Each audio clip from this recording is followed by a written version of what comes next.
The stench of unwashed bodies and despair was the first thing that greeted her. Anya stood on the auction block, a coarse burlap sack tied around her wrists.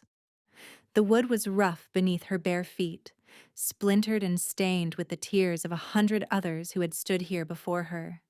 She kept her eyes downcast, a curtain of straight dark hair hiding her face from the leering crowd. It was better this way. To see their faces was to see her own worthlessness reflected back at her. Broken, defective, mute. Her father, Lord Gavril, had used those words himself when he'd sold her to the flesh traders for a pittance. A daughter who could not speak was a daughter who could not forge a powerful alliance through marriage. She was a useless ornament, and he had finally tired of dusting her off. "Do not cry," she told herself, the command a silent echo in the vast emptiness of her mind. Tears are a sound you cannot afford. She had not uttered a word, not a single sound, in 10 years. Not since her mother's deathbed, where she had made a solemn vow, a vow of silence, offered to the old gods in exchange for her mother's peaceful passage to the spirit realm. The gods had accepted her sacrifice, and the silence had become her prison, her shield, and her only companion. Anya flinched as the auctioneer, a man with a belly that strained the buttons of his vest, grabbed her arm. He shoved her forward, turning her for the crowd. His voice was a grating boom that scraped against her soul. "And here we have a rare one," he bellowed, his breath smelling of stale wine. "From noble blood, though you wouldn't know it to look at her now." Lord Gavril's silent daughter. A murmur rippled through the crowd. Pity from some, scorn from most. A silent noblewoman was a curiosity, but ultimately a flawed product. What good was a wife who could not flatter, a servant who could not answer, a companion who could not converse? Her father's face swam in her memory, his cold, dismissive eyes, the finality in his voice as he told her she was a burden he would no longer bear. The memory was a fresh wound, bleeding into the terror of the present moment. She had been his daughter. Now she was chattel. "She is trained in the womanly arts," the auctioneer continued, his grip tightening on her arm. "She can sew a fine seam, read and write, and her silence ensures she will never speak out of turn." He punctuated the statement with a harsh laugh, and a few men in the crowd joined in. The sound was like stones thrown against glass. Anya's inner wolf, the part of her soul that was pure instinct, whimpered and flattened itself against the floor of her being. It was a spirit cowed by years of neglect and emotional starvation. The bidding began, low and insulting. A farmer offered a few copper pieces, likely for field labor. A brothel madam inspected her with a critical eye, then shook her head and turned away. "Not pretty enough," her expression seemed to say. "Too thin, too haunted." Anya felt a strange sense of detachment, as if she were floating above her own body, watching this humiliation unfold upon a stranger. This was her life now. A series of hands passing her from one owner to the next until she was used up and discarded. Hope was a luxury she had given up long ago, along with her voice. Then, the atmosphere in the market square shifted. A hush fell over the crowd, a sudden fearful silence that was more profound than her own. The jeers and bids died on people's lips. Even the auctioneer faltered, his booming voice shrinking to a nervous squeak. Through the parting crowd he walked, King Rorik, the Shadow King of the North. Anya had only heard stories, terrifying whispers told in hushed tones around late-night fires. They said he was more beast than man, that his heart was a shard of ice, and his kingdom, The shadowkeep was a fortress of eternal winter and silence. They said he commanded legions of brutal, faceless warriors, and that he had taken his throne by spilling the blood of his own kin.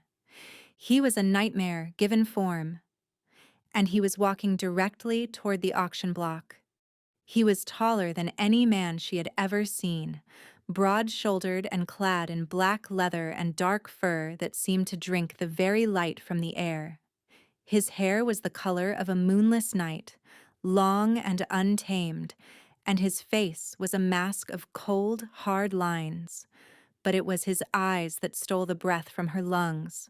They were the color of a stormy sky, gray and turbulent, and they burned with a chilling intensity. He moved with the predatory grace of a wolf, his presence a physical weight that pressed down on everyone in the square. His personal guard, the feared shadow guard, followed in his wake, their faces hidden behind black steel helms. They did not walk. They flowed like wraiths, their armor making no sound. The Shadow King's domain was one of absolute silence. It was said that no music played in his halls, no laughter echoed, no unnecessary word was ever spoken. To make a loud noise in his presence was to invite a swift and brutal death. Her own curse suddenly seemed like a strange, twisted form of reverence for his rule. King Rorik stopped at the foot of the auction block.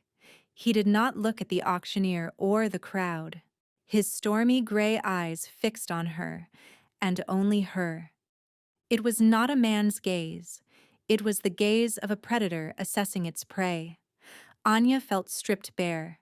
Every fear, every scar on her soul laid open for his inspection. Her heart hammered against her ribs, a frantic drumbeat in the suffocating silence. The instinct to run, to hide, was overwhelming, but she was chained to this block, a helpless offering before a dark god. He will not buy me, she thought, a frantic prayer. What would a king want with a broken thing like me? But his gaze held her, unwavering. It was as if he could see past the dirt and the fear, past the silence, and into the very core of her being. For a fleeting, terrifying moment, her inner wolf lifted its head, a flicker of recognition in its spiritual eyes, a sense of a deep, primal connection that made no logical sense. It was an instinct she immediately crushed. It was madness. The auctioneer, sweating profusely, finally found his voice, though it was a mere shadow of its former boom. Your Majesty, an unexpected honor. This is merely a trifle, not worthy of your notice. King Rorik did not acknowledge him. His eyes remained locked on Anya's. The world seemed to narrow to the space between them, the noise of the market fading into a distant hum. She could feel the raw power rolling off him in waves, a palpable force that was both terrifying and strangely magnetic. He was a man drowning in his own darkness. She could see it in the tightness of his jaw, the profound loneliness in those storm-gray eyes. It was a desolation she recognized, for it mirrored her own. Then he spoke. His voice was not loud, but it cut through the air like a blade of obsidian, deep and rough, like stones grinding together in the heart of a mountain. I will take her. The words were a command, not an offer. The auctioneer gaped, his jaw working silently. The crowd stared, a sea of stunned faces. No one dared to move, to breathe. 1,000 gold crowns, the king stated, the price so exorbitant, so utterly ludicrous for a mute girl, that a collective gasp finally broke the spell of silence. It was a sum that could buy a small army, a fortune that could secure a noble house for a generation. He had offered it for her, for nothing. Anya's mind reeled. This was not happening. It was a fever dream, a cruel trick of a desperate mind. Why? Why would he do this? Was this some new form of punishment? A game for a bored, cruel king? One of the king's shadow guards stepped forward and tossed a heavy purse onto the stage. It landed with a deafening thud, the sound of finality, the sound of her life being sold. The auctioneer, fumbling and pale, rushed to untie her bonds.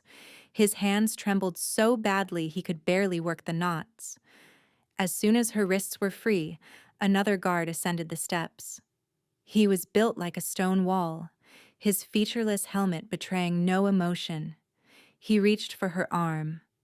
Anya recoiled, a lifetime of helplessness culminating in a single, instinctual movement of self-preservation. But the king's voice stopped his guard. "Brennus, I will." The guard, Brennus, bowed his head and stepped back. King Rorik himself mounted the steps of the auction block. He moved with an unnerving stillness, his presence filling the small space, eclipsing the sun. He stood before her, a mountain of shadow and power. Anya had to crane her neck to look up at him, and still, she could not meet his eyes. She stared at the hard line of his jaw, the pulse beating steadily in his throat. He reached out, his hand large and calloused, scarred from a life of battle. She flinched, expecting a blow, a rough grip. Instead, his touch was surprisingly gentle. His fingers brushed against her cheek, his thumb sweeping away a smudge of dirt. The contact was like a bolt of lightning, a shock of warmth against her cold skin. It was the first gentle touch she had known in a decade. Her breath hitched, and against her will, her eyes lifted to meet his. Up close, the storm in his eyes was even more intense, but beneath the cold fury, she saw something else. A flicker of, what? Recognition? Possession? Yearning? His inner wolf was looking at her, and hers, to her horror, was looking back. Mate, a voice whispered in the deepest part of her soul. It was a word she had read in old texts, a concept from a forgotten time. A bond of souls, a fated connection that defied logic and reason. It was impossible. It was a fairy tale, and it was happening to her. Terror, sharp and cold, pierced through her shock. To be mated to this man, this feared and brutal king, was not a blessing. It was a death sentence. Her vow of silence stood between them like a wall of unbreakable glass. A mate was a partner, a confidant. How could she be a mate to anyone when her most essential form of connection was forbidden to her? He would see her as defective, just as her father had. He would expect her to speak, to answer him, to be his queen in voice as well as body. When she could not, his kindness, if it even was kindness, would curdle into contempt. He would break her. He lowered his hand and gestured for her to walk ahead of him. It was a silent command, one she had no choice but to obey. As she stepped down from the auction block, leaving her old life behind in the dust, she felt his gaze on her back, a physical weight. She was no longer Anya of House Gavril. She was the property of the Shadow King, and she was walking into the heart of his darkness. The journey to the Shadowkeep was a silent, grueling affair. They traveled on black horses that moved with the same unnatural quiet as their riders. Anya was placed on a steed of her own, a gentle mare that seemed to sense her fear. King Rorik rode at the head of the column, a formidable silhouette against the bleak northern landscape. He never looked back, yet she felt his awareness of her like a constant pressure. They rode for days, the terrain growing harsher, the air colder.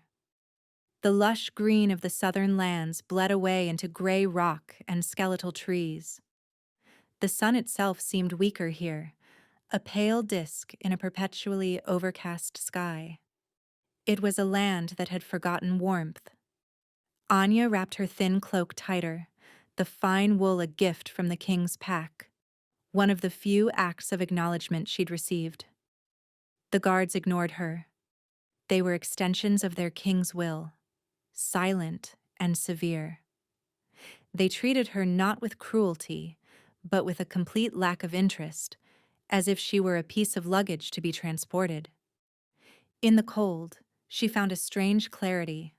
The shock of the auction had worn off, replaced by a gnawing anxiety. What awaited her at this shadowkeep? What did this terrifying man want from her?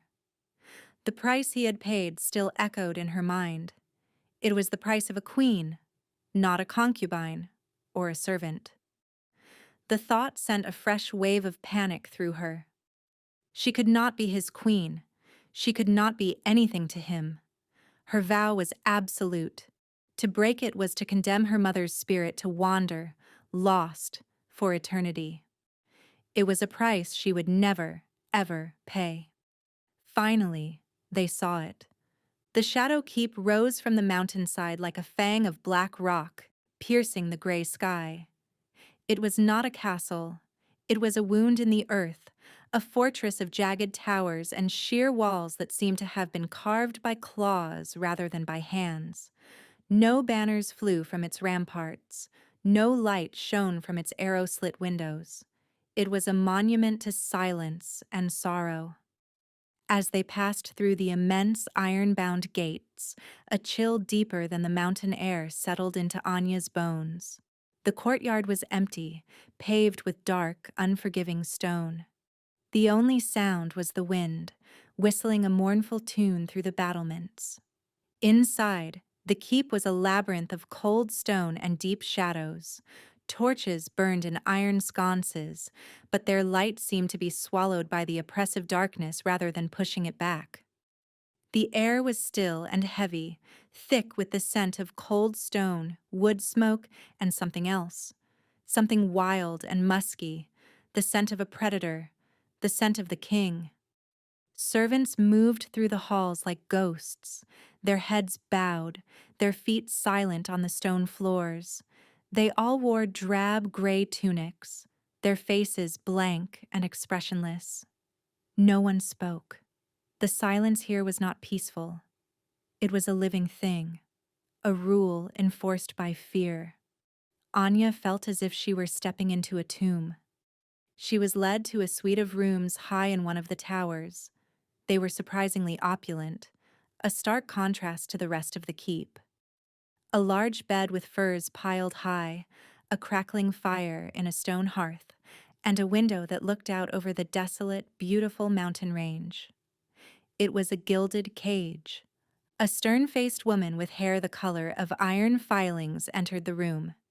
She introduced herself with a clipped nod. "I am Morwenna, the king's cousin and steward of this keep. You will be bathed and clothed." Her eyes, small and black, raked over Anya with unconcealed disdain. This was the woman who ruled the king's home in his stead, and she clearly saw Anya as an unwelcome intrusion. There was a possessiveness in her gaze when she mentioned the king, a viper's warning coiled in her posture. Anya recognized an immediate enemy. Two young servant girls followed Morwenna into the room. They were pale and trembling, their eyes darting nervously as they helped Anya out of her filthy clothes and into a steaming bath. The hot water was a luxury, but she could not relax. Morwenna stood by the fire, watching her every move, her presence a suffocating weight. "Why am I here?" Anya screamed in her mind. "What does he want?" After the bath, they dressed her in a simple but elegant gown of dark blue wool. It was warm and soft against her skin. They brushed her long, dark hair until it shone in the firelight. When they were finished, she looked in the polished silver mirror and saw a stranger. The haunted, grimy girl from the auction block was gone, replaced by a pale, wide-eyed noblewoman who looked utterly out of place in this fortress of shadows. Morwenna's lips thinned into a bloodless line. "The king will dine with you. Here, do not displease him." The threat was unspoken but perfectly clear. She swept from the room, leaving Anya alone with her racing heart. He was coming. She paced the room, the wool of her dress whispering against the stone floor. The fire crackled, the sound unnaturally loud in the silent tower. She went to the window, staring out at the jagged peaks. She was a prisoner here, no matter how comfortable the cell. When the door opened, she spun around, her body tensing. King Rorik filled the doorway. He had shed his heavy furs and leathers, now dressed in a simple black tunic and trousers that did nothing to hide the raw power of his physique. The firelight played over the harsh planes of his face, making the shadows deeper, his expression unreadable. His storm-gray eyes found hers across the room. The intensity of his gaze was a physical blow. The primal recognition hummed between them again, a low, dangerous thrum beneath the surface of the silence. Her inner wolf paced, restless and agitated. It knew him, it yearned for him, and it terrified her. He entered the room and the space seemed to shrink. He moved with that same silent, predatory grace, circling the room as a wolf might circle a nervous deer. He did not speak, merely observed. He looked at the fire, the bed, the window, and then his eyes came back to rest on her. Two servants entered carrying a tray laden with food: roast meat, dark bread, cheese, and a flagon of deep red wine. They set it on a small table near the fire, their movements swift and silent, their eyes never leaving the floor. They bowed low and scurried out, closing the door softly behind them, leaving her alone with him. He gestured to the table, a clear invitation to eat. Her stomach was a knot of anxiety, but she obeyed, sitting in one of the heavy wooden chairs. He took the seat opposite her. The fire crackled between them. He served her himself, placing a piece of meat and bread on her plate before serving his own. The gesture was so unexpectedly normal, so domestic, that it threw her off balance. She had expected a beast, a tyrant. This quiet, watchful man was somehow more unnerving. They ate in complete silence. Anya could not taste the food. Every nerve in her body was focused on the man across from her. She watched his hands as he cut his meat. They were large, scarred, and capable of immense violence, yet his movements were precise and controlled. She felt his eyes on her, studying her every move, her every flinch. "Say something," a part of her brain screamed. "Ask him why you are here." But her lips were sealed, the vow a physical lock on her throat. When the meal was over, he leaned back in his chair, his gaze unwavering. He still had not spoken a single word to her since the auction. The silence stretched, thick and heavy with unspoken questions. It was a test. She knew it was. He was waiting for her to speak. He was waiting for something she could never give him. Finally, he broke the silence, his voice the same low rumble she remembered. "They call you the Silent Daughter." It was a statement, not a question. Anya could only nod, her heart pounding. "Why?" he asked, his eyes narrowing slightly. This was it, the question that would define her existence here. She could not answer. She looked down at her hands, clasped tightly in her lap. The shame and frustration burned in her chest. How could she explain a sacred vow to this godless king? He would think it a weakness, a foolishness. She shook her head, a small, helpless gesture, a plea for him to understand what she could not say. A flicker of something, disappointment, anger, crossed his face before his mask of cold indifference slammed back into place. He stood up, the movement sudden and sharp, making her jump. "You are safe here," he said, his voice flat. "No one will harm you. You will want for nothing." He turned and walked to the door. His words were a promise of protection, but they felt like the bars of her cage closing shut. He was providing for her, as one would a prized pet. At the door, he paused, his hand on the iron latch. He looked back at her over his shoulder, his expression unreadable in the shadows. But you will learn that in my kingdom, silence is a courtesy, not a shield. I expect you to speak to your king. And then he was gone, the heavy door closing with a soft click that echoed in the silent room like a death knell.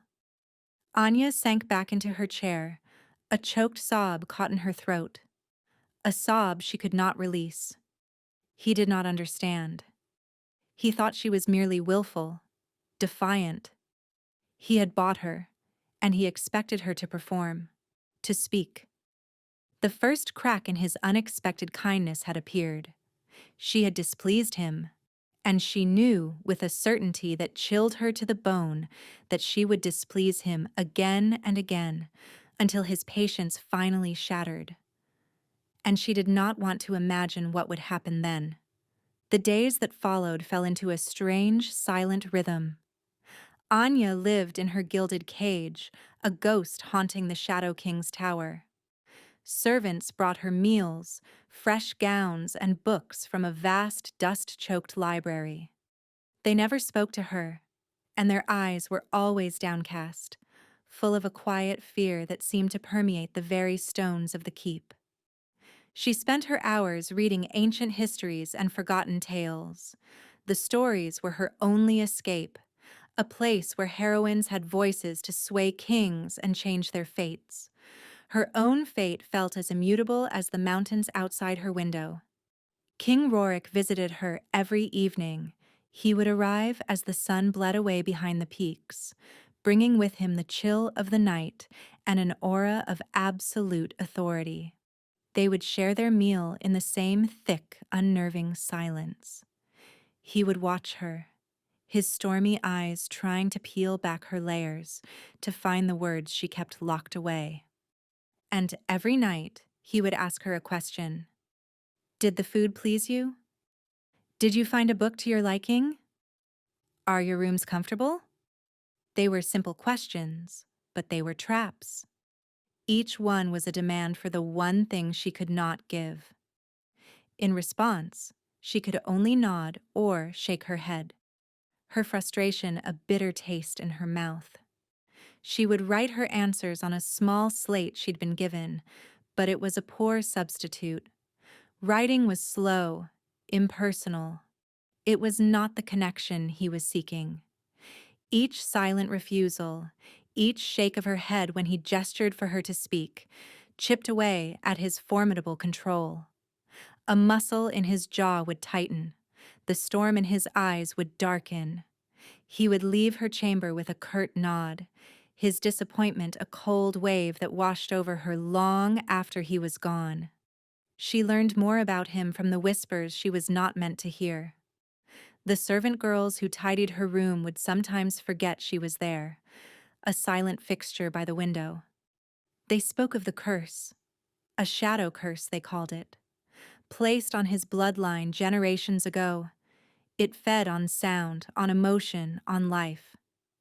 It was why the keep was so silent, why the king was so cold and withdrawn. The curse twisted joy into pain, laughter into agony. It was a constant parasitic presence, slowly draining the life from him and his land. The knowledge settled in her heart like a stone. His enforced silence wasn't just cruelty or preference, it was a defense, a desperate measure to starve the beast that lived inside him. And here she was, the silent girl, a perfect companion for a cursed king. The irony was so cruel it would have been laughable if she'd had the ability to laugh. Her pity for him grew, a dangerous, tender vine winding its way around her fear. She saw the exhaustion etched beneath his eyes, the profound loneliness he tried to hide behind a mask of command. Her inner wolf, the soul-deep instinct she fought to suppress, recognized his pain. It saw his wolf, chained and starved by the curse, and it yearned to offer comfort. One evening, he arrived looking more weary than she had ever seen him.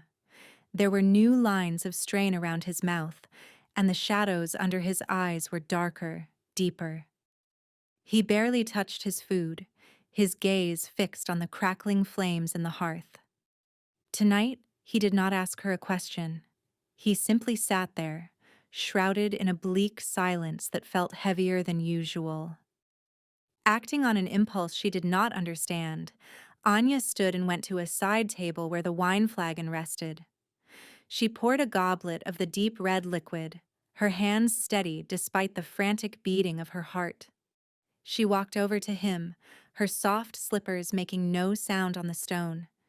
He looked up as she approached, his eyes guarded, surprised.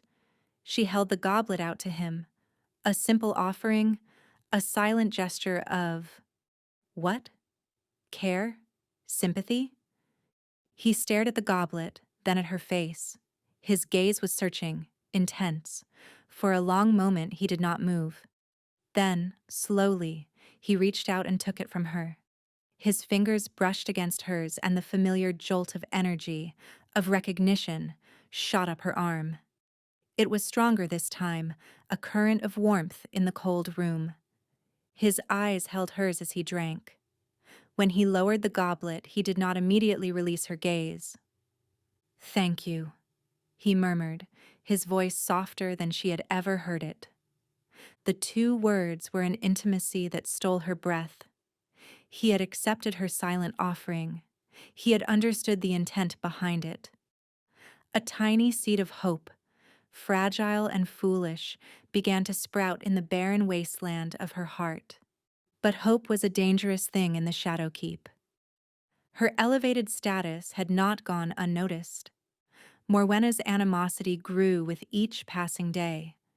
The king's cousin would find reasons to visit Anya's tower, her black eyes missing nothing, her words dripping with veiled venom. "The king shows you great favor," she said one afternoon, watching Anya arrange some wildflowers a servant had brought. "A strange choice. A broken toy for a broken man." Anya did not react, her face a carefully blank mask. But the words struck their target, reminding her of her father, of her own perceived worthlessness. "He tires of new things quickly," Morwenna continued, her voice a silken threat. "When your novelty wears off, he will cast you aside, and you will have no one, a silent little mouse in a castle of wolves." The threat was clear. Morwenna saw her as a rival for the king's attention, for power within the keep, and she would not hesitate to destroy her. The tension in the castle was a constant humming wire, but in the evenings, in the quiet solitude of her tower with Rorik, Anya felt a strange sense of peace. The silence between them began to change. It was no longer a void of unanswered questions, but a shared space, a language of its own. She would read by the fire while he worked on maps and dispatches at the table. She would watch the firelight dance on his dark hair, the way his brow furrowed in concentration. He, in turn, would watch her, a look of quiet contemplation on his face. One night, a fierce blizzard descended upon the keep, rattling the shutters and howling like a hungry beast. The storm seemed to energize the curse within the castle's walls. The shadows in the corners of the room deepened, writhing as if they were alive. A palpable malevolence filled the air. Rorik stood by the window, staring out into the swirling snow. His hands were clenched into fists at his sides, his entire body rigid with tension. A low groan escaped his lips, a sound of pure agony. Anya's heart clenched in fear and sympathy. The curse was hurting him. Without thinking, she went to him. She didn't know what she could do, what she could offer. She was powerless. But she could not simply sit and watch him suffer. She reached out and laid a hesitant hand on his arm. His muscles were like steel beneath his tunic. He flinched at her touch, A sharp, violent movement, and spun to face her. His eyes were wild, the gray irises almost completely swallowed by the black of his pupils. This was not the controlled king she knew. This was the beast, fighting its chains. Go, he snarled, his voice a guttural rasp. Get away from me. But she didn't. She saw the desperation in his eyes, the plea for help warring with the command to flee. Her own fear was a cold knot in her stomach, but her compassion was stronger. She held her ground. Instead of pulling her hand away, she slid it down his arm, her fingers lacing through his. His hand was freezing cold. She held on, pouring all of her silent strength, her silent comfort, into that simple touch. He stared down at their joined hands as if he had never seen such a thing before. The tension in his body seemed to lessen, the wildness in his eyes receding. He took a deep, shuddering breath, the sound ragged in the quiet room. The shadows in the corners seemed to shrink back, their malevolence dimming. Her silence, her simple, quiet presence was soothing the beast. It was starving the curse. He looked at her then, and the raw vulnerability in his gaze shattered her heart. The king was gone. In his place was a man, tormented and alone, reaching for a lifeline in a stormy sea. He lifted his free hand and gently cupped her jaw, his thumb stroking her cheek. His touch was reverent, awe-filled. Anya, he whispered, her name a prayer on his lips. It was the first time he had used it. The sound of it, spoken in his deep voice, resonated through her entire being. It was acclaiming, an acknowledgement. In that moment, the mate bond flared between them, no longer a gentle hum but a roaring inferno. It was undeniable, terrifying, and beautiful. He leaned in, his forehead coming to rest against hers.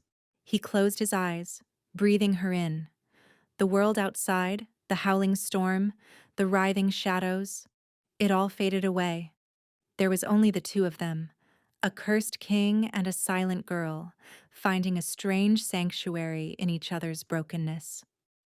This is madness, her rational mind screamed.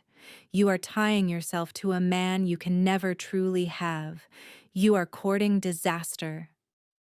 But the wolf in her soul did not care for reason. It had found its mate. And for the first time in a decade, Anya allowed herself to feel a flicker of something she had long believed was dead: hope. The sanctuary they had found that night during the storm did not last. It was a fragile thing, a candle flame in a gale. In the days that followed, Rorik's behavior toward her changed. The watchful distance was replaced by an intense, possessive proximity. He no longer waited until evening to see her. He would summon her to the throne room, to the library, to the armory, simply to have her near while he conducted the business of his kingdom. She became his shadow, a silent presence at his side. The court noticed. The guards, the servants, and most of all, Morwenna noticed. The whispers followed her everywhere: the king's pet, the mute concubine, the witch who had ensnared him with her silence. Morwenna's hatred became a palpable thing. Her veiled insults turned into open hostility. She would contradict an unspoken preference of Anya's, countermanding an order for a certain type of tea or a specific book. Small rebellions designed to remind Anya of her place. Anya bore it all with the stoic endurance she had cultivated over a decade of silence. Her focus was on Rorik. She could see the effect her presence had on him. The curse seemed to loosen its grip. The shadows in his eyes retreated, and the lines of pain on his face softened. Her quiet companionship was a balm to his tormented soul, and the knowledge was both a comfort and a terror.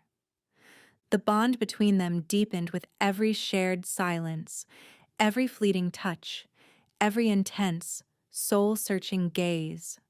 The yearning inside her grew into a constant ache. She longed to speak to him, to tell him about the vow, to bridge the chasm that separated them. But she could not. The ghost of her mother stood between them, her memory demanding the sacrifice of her daughter's happiness. One night, the moon was full, a perfect silver disk in a cloudless, ink-black sky. It spilled its light over the stark courtyard of the keep, transforming the harsh black stone into soft, shimmering silver. Rorik led her there after their evening meal.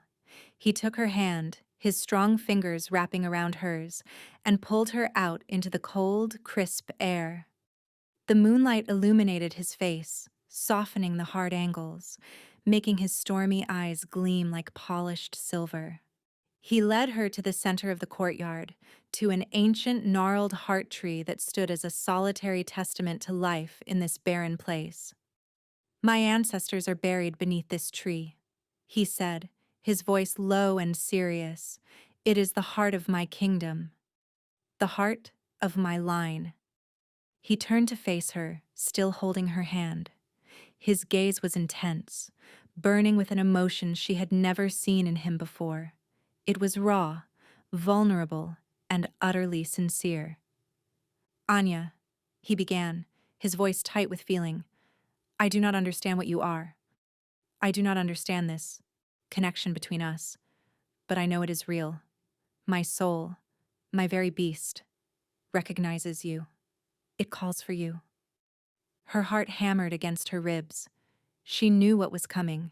She could see it in his eyes, feel it in the desperate grip of his hand. "You have brought a quiet to my soul that I have never known," he continued, his voice cracking with emotion. "You starve the curse. You are the balm to a wound I thought would be fatal. You are my mate. I feel it. I know it." He took her other hand, holding both of them in his powerful grasp. He looked into her eyes, and she saw a king laying his crown, his kingdom, his very soul at her feet. "Be my queen, Anya. Rule by my side. Let me claim you before my people, before the gods. Say you will be mine. Just one word. Say yes." The plea in his voice was a physical blow. Yes. The word was a scream in her mind, a desperate, frantic cry. "Yes, I will be yours. Yes, I am your mate. Yes, I love you." The feelings, so long suppressed, rose up in a tidal wave, threatening to drown her. Love. She loved this cursed, broken king. The realization was as terrifying as it was absolute. But the word could not pass her lips. The vow was a chain around her throat, strangling the life out of her. To speak now, to say yes, would be to break a sacred oath made on her mother's dying breath. It would be a betrayal of the highest order. Tears welled in her eyes, hot and thick. They spilled over, tracing silver paths down her cheeks in the moonlight. She shook her head, the movement frantic, desperate. She tried to convey everything with her eyes, the love, the agony, the impossible choice. But he did not see it. He saw only the rejection. His face, which had been so open and vulnerable, shuddered. The light in his eyes died, replaced by a storm of hurt and disbelief. His grip on her hands loosened, then fell away completely. He took a step back, the space between them suddenly a vast cold canyon. "No," he whispered, the word a broken thing. "You refuse me?" She reached for him, her hands trembling, wanting to pull him back, to explain the unexplainable. But he flinched away from her touch as if she had burned him. "I offer you a crown," he said, his voice losing its warmth, hardening back into the cold command she had first heard. "I offer you my name, my protection, my very soul. And your answer is silence. Your answer is no." He misunderstood. It was the great tragic misunderstanding she had feared since the moment she realized her feelings. He thought her silence was a choice born of contempt, not a prison born of devotion. "I see," he said, his voice flat and devoid of all emotion. It was more terrifying than his rage. "I mistook your condition for an affinity, a strength. I was wrong. It is a weapon, and you have just plunged it into my heart." Anya's own heart fractured. Each word was a hammer blow against its fragile surface. She was shaking her head again, tears streaming down her face, but it was useless. The damage was done. "You will be returned to your tower," he said, his tone clipped and formal, the voice of a king addressing a disobedient subject. "You will remain there. I will not be inconvenienced by your presence again." He turned his back on her. The finality of the gesture was absolute.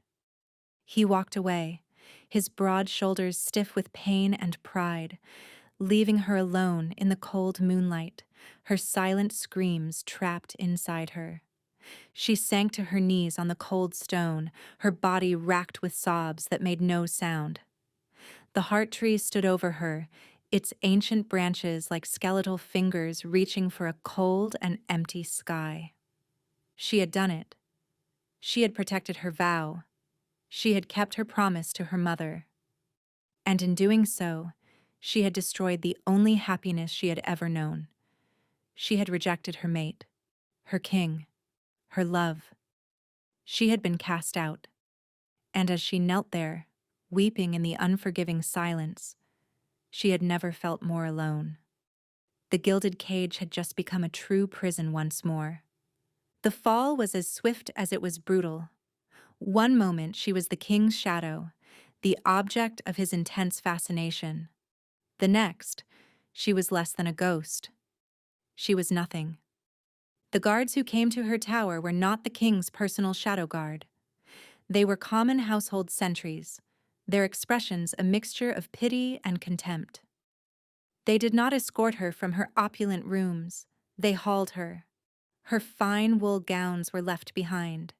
She was given a servant's rough-spun gray tunic, the coarse fabric scratching at her skin, a constant reminder of her new, lowly status. They did not return her to her tower. They threw her into a small, windowless cell in the servants' quarters in the deepest part of the keep. The room was cold, damp, and smelled of mildew and misery. A thin straw pallet served as a bed. This was her world now. The silence of her cell was different from the silence of the tower. Before, it had been a shared space, filled with unspoken emotion.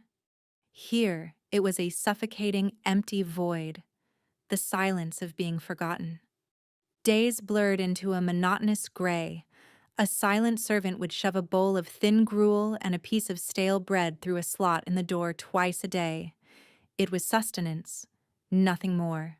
No books, no fire, no view of the mountains. Just 4 stone walls and the crushing weight of her own despair. She did not see Rorik. The thought of him was a constant throbbing ache in her chest.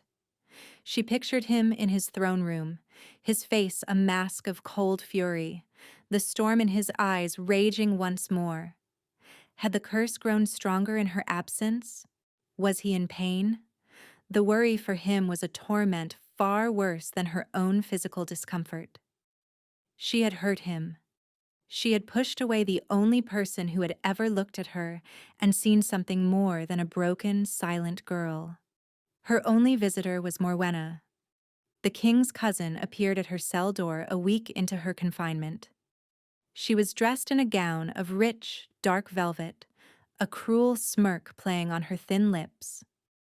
She held a lantern, its light casting long, dancing shadows that made her look like a creature from a nightmare. "So the little mouse has found its hole," Morwenna sneered, her voice echoing in the small space. "I told you he would tire of you. He has a kingdom to run. He has no time for pathetic, silent strays."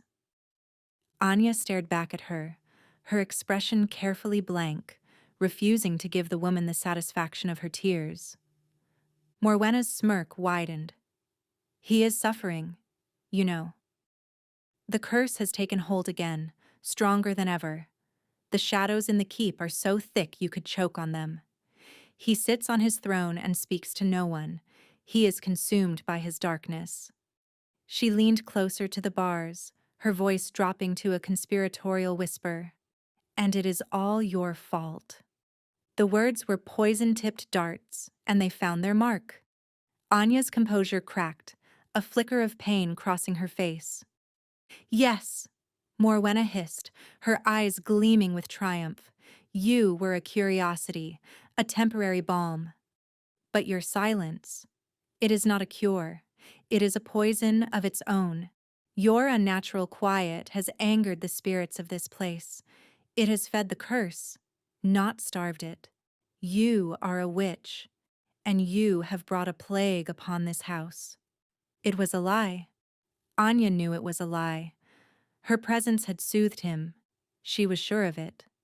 But in her despair, a sliver of doubt took root. What if Morwenna was right? What if her unnatural, vow-bound silence was an affront to the ancient magic of this land? What if she truly had made everything worse? Morwenna saw the doubt in her eyes and pressed her advantage. The court is whispering. They say you cast a spell on him, a spell of silence and sorrow. They are calling for your head. Fear, cold and sharp, pierced through Anya's grief. This was more than just a rival's gloating. This was a calculated attack. Morwenna was not just enjoying her fall, she was orchestrating it. She was turning Anya's defining feature, her silence, into a crime. Soon, the king will have no choice but to listen to them, Morwenna said, her voice full of false sympathy. He will have to make an example of you to appease the court. A public example. She held Anya's gaze for a long moment, letting the threat sink in. Then she laughed, a short, ugly sound, and swept away, leaving Anya alone in the encroaching darkness, the seed of terror Morwenna had planted beginning to sprout. The next day, the guards came for her. They dragged her from her cell and up through the winding corridors of the keep. They took her to the great hall, where the throne sat upon its dais. The hall was filled with the sour-faced lords and ladies of the northern court. They stared at her as she was hauled in, their faces a mixture of fear, hatred, and morbid curiosity. They parted to let her through, as if afraid her presence might contaminate them. And on the throne sat Rorik. The sight of him stole the breath from her lungs. He looked like a king carved from stone and shadow. The life and warmth she had brought to him were gone, extinguished. His face was a pale, harsh mask of indifference, but his eyes were terrifying. The storm was back, a raging tempest of pain and fury, the gray almost entirely consumed by black. The curse was devouring him. Morwenna stood beside the throne, a hand resting proprietarily on its arm. She addressed the court, her voice ringing with false piety. "We have brought the witch before you," she declared. "This mute girl, who crept into our king's confidence with her silent sorcery. She has amplified the ancient curse upon this house. Her unnatural silence is a blight that has angered the gods and given the shadows a power they have not known in a generation." A murmur of agreement rippled through the assembled nobles. They were scared. The curse's growing strength was a threat to them all, and they needed a scapegoat. Anya was the perfect target. An outsider, a freak. Morwenna turned to the throne. "Your Majesty, the people are afraid. The very stones of this keep cry out against her. You must act. You must purge this poison from our midst." Rorik did not move. His gaze was fixed on Anya, but it was a vacant, distant gaze. He looked straight through her, as if she were already a ghost. Was he even listening? Or was he so lost in the pain of the curse, so lost in the pain of her rejection, that he was beyond reach? "Rorik!" She cried out in her mind, "Look at me! See me! This is a lie!" "She must be put to death," Morwenna pronounced, her voice ringing with finality. "A public execution to show the people that their king will not tolerate witchcraft in his court. Let her blood cleanse the stain of her silence from these halls." A roar of approval went up from the court. "Death to the witch!" they cried. "Cleanse the keep!" Through it all, Rorik remained silent, his expression unchanging. He was a statue on a throne, a king in name only. It was clear that Morwenna was in control. She had used his heartbreak, his vulnerability, to seize power. She was manipulating his pain and the court's fear to get what she had always wanted: Anya gone, and her own influence over the king absolute. Finally, Rorik moved.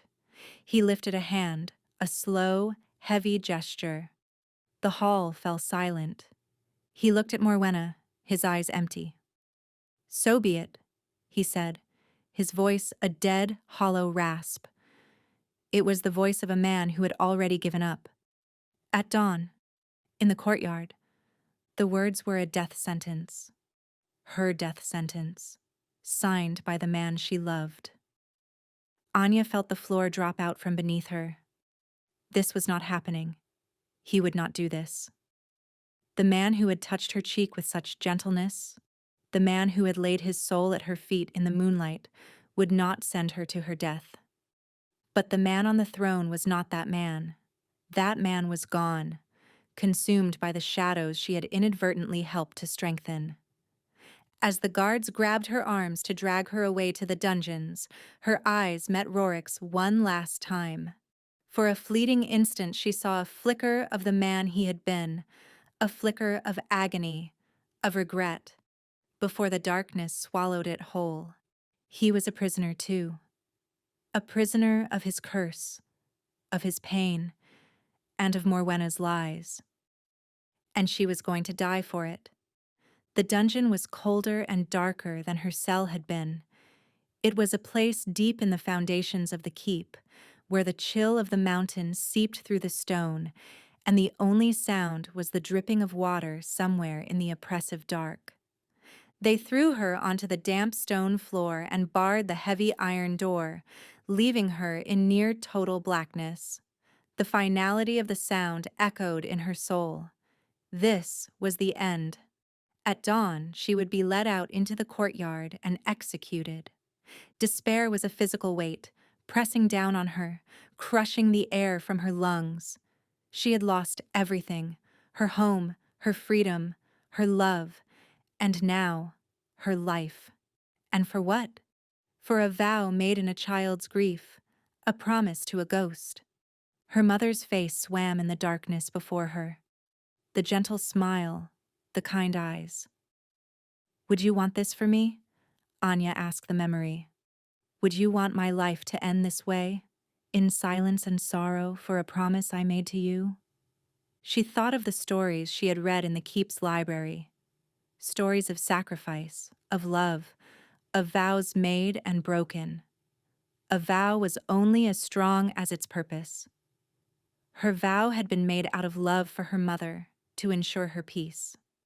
But what if, in keeping it, she was causing so much more pain? She thought of Rorik, his tormented eyes, his soul being eaten alive by the curse. She had had the power to soothe him, to help him. Her silence had been a gift, a weapon against his darkness. But her inability to speak, to accept him, had pushed him away and allowed Morwenna's poison to take root. Her silence had become a liability.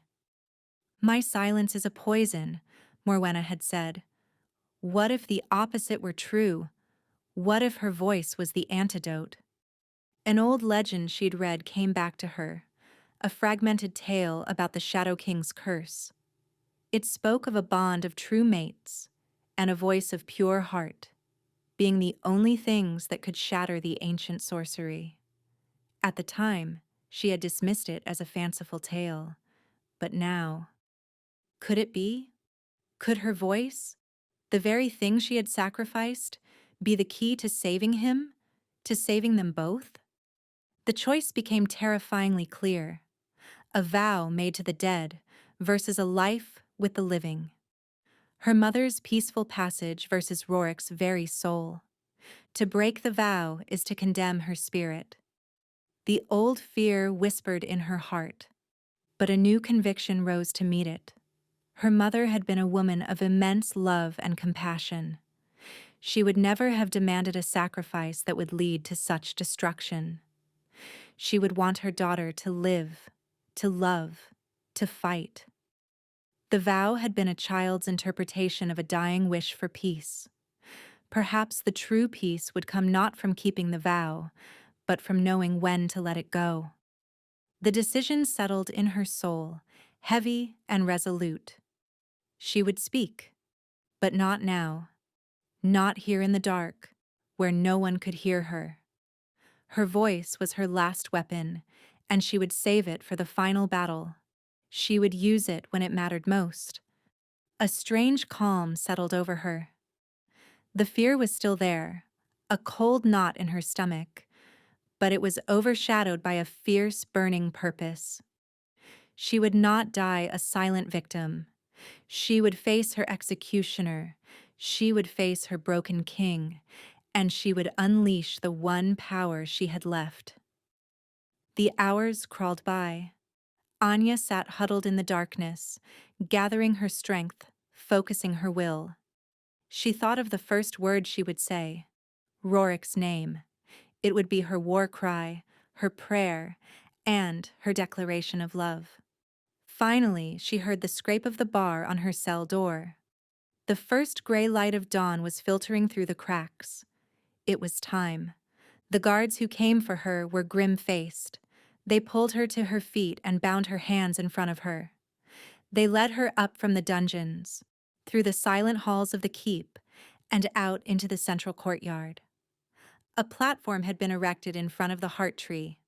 A chopping block, ugly and stained, sat in its center. A tall, hooded figure stood beside it, his massive arms crossed over his chest. The executioner. The entire court was assembled, their faces pale and grim in the cold morning light. They watched her approach with a mixture of fear and morbid fascination. They were here to see a witch burn, to see the curse be cleansed. And on a balcony overlooking the courtyard, he stood. Rorik flanked by a triumphant Morwenna. He was dressed in stark black, a king of shadows presiding over her death. His face was unreadable, a mask of stone, but his hands, gripping the stone balustrade, were white-knuckled. He was not as numb as he appeared. He was fighting. He was suffering. Morwenna leaned close to him, whispering in his ear, her expression one of smug satisfaction. She was the one who had orchestrated this, the puppet master pulling the strings of a broken king. Anya's gaze locked on her, and for the first time she did not feel fear. She felt rage, a cold, clear rage for what this woman had done to the man she loved. The guards forced Anya to her knees before the block. The executioner moved to stand behind her, the shadow of his axe falling over her. This was it, the final moment. She lifted her head, her eyes finding Rorik's across the courtyard. She poured all of her love, all of her desperation, all of her unshed words into that final gaze. Look at me, please, see me. The executioner raised his axe. The crowd held its breath. The polished steel caught the first rays of the rising sun. Anya took a deep breath, drawing on 10 years of silence, 10 years of stored-up sound. She opened her mouth. R-O-R-I-C. The name tore from her throat not a scream, but a sound of pure, resonant power. It was a voice honed by a decade of disuse, clear as a bell and strong as a tempest. It shattered the morning quiet, a shock wave of sound that hit the courtyard like a physical blow. The crowd gasped. The executioner froze, his axe held high. On the balcony, Rorik staggered back as if he had been struck.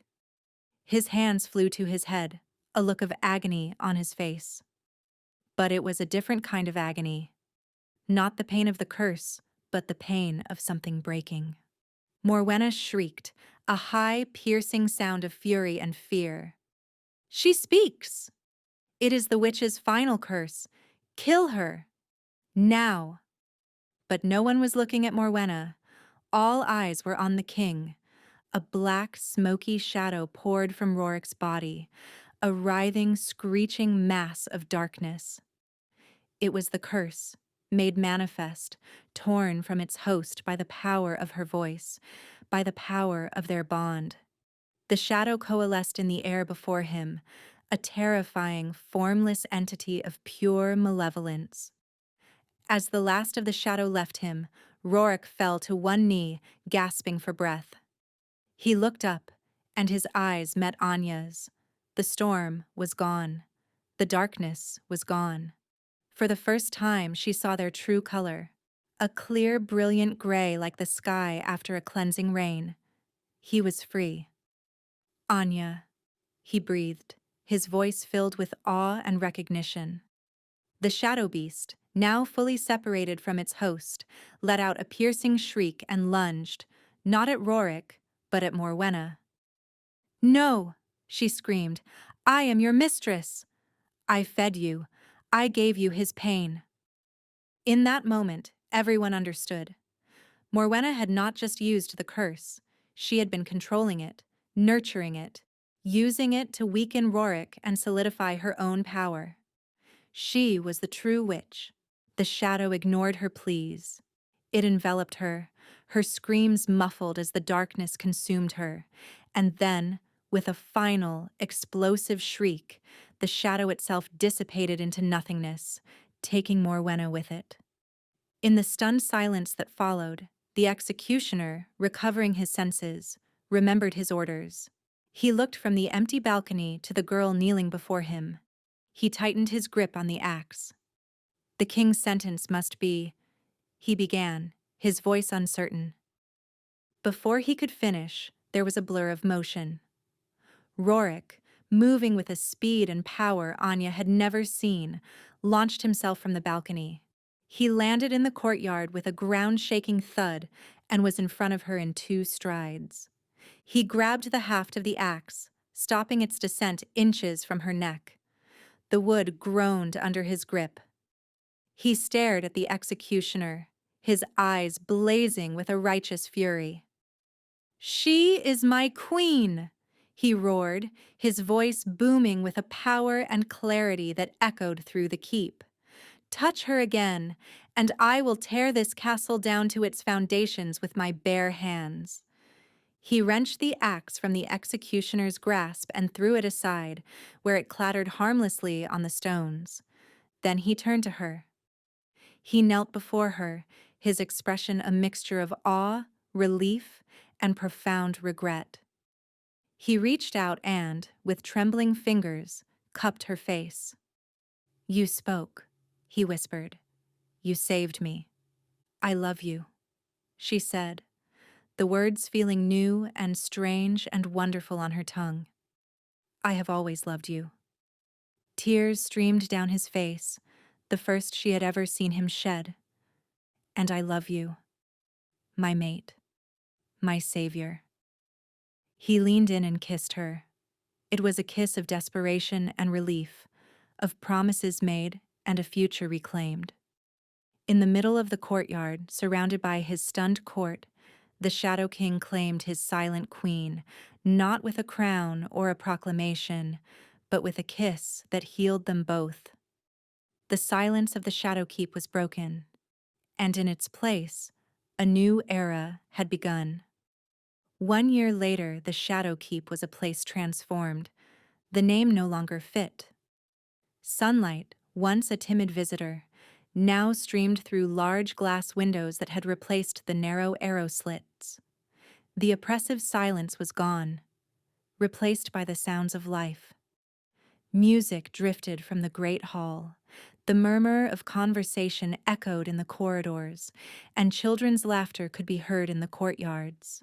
The dark, forbidding stone had been covered with vibrant tapestries, and the scent of cold and shadow had been replaced by the aroma of baking bread and fresh flowers.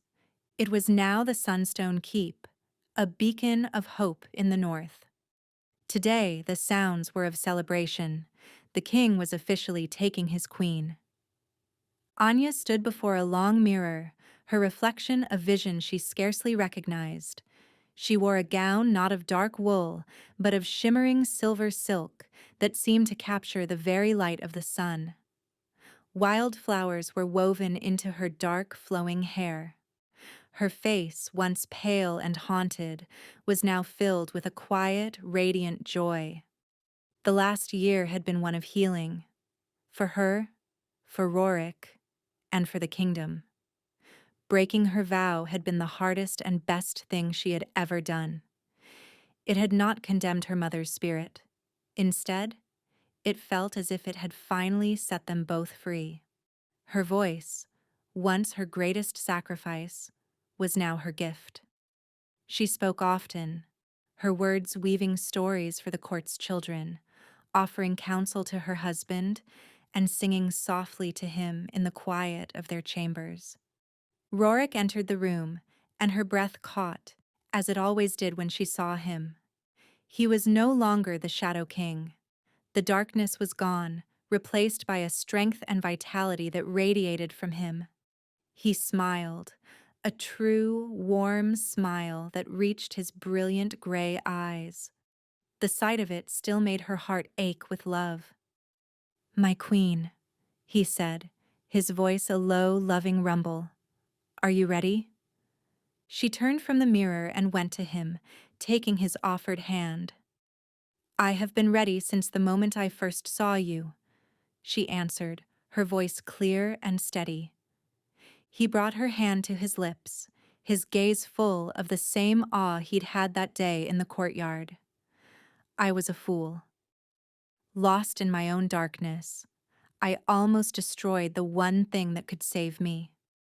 "We saved each other," she corrected softly, her fingers lacing through his. "Your wolf knew my soul, even when my mind was afraid." They walked out onto the balcony overlooking the central courtyard, the same balcony where he had stood to condemn her.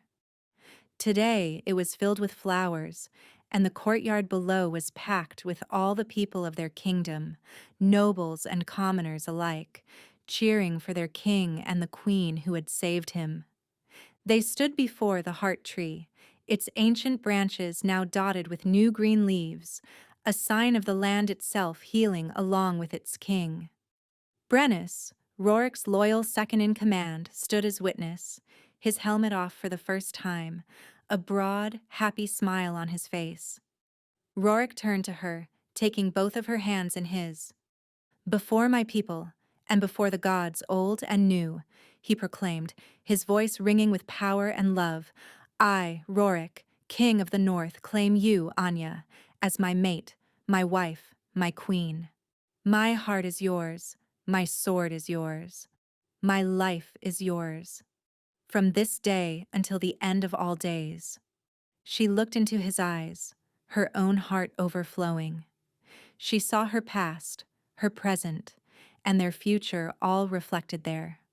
The auction block, the silent tower, the moonlit rejection, the terror of the dungeon, and the glorious, world-shattering power of a single word. It had all led to this, to him. "And I, Anya," she said, her voice filled with a strength she never knew she possessed, "claim you, Rorik, as my mate, my husband, my king. I give you my voice to fill your halls with song. I give you my heart to keep yours safe. I give you my life, to build our future together." He slid a simple, elegant silver ring onto her finger, and she did the same for him.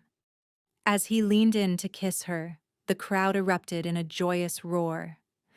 The kiss was not one of desperation this time, but one of profound peace and promise. It was the sealing of a bond that had been forged in silence, tested in darkness, and finally sanctified in the light. Later that night, as they stood on their balcony, watching the moon rise over their healed and happy kingdom, Rorik wrapped his arms around her from behind, pulling her back against his chest. "It is a good life," he murmured into her hair. "It is more than good," she whispered, leaning her head back against his shoulder. "It is a life I never dared to dream of." She was no longer the silent daughter, the broken toy, the witch in the tower. She was Anya, queen of the Sunstone Keep. She was a mate, a partner, and a savior. She had found her voice. She had found her love. And in saving him, she had finally, truly, saved herself. And their story, once a tale of shadow and silence, would now be a song that would echo through the ages.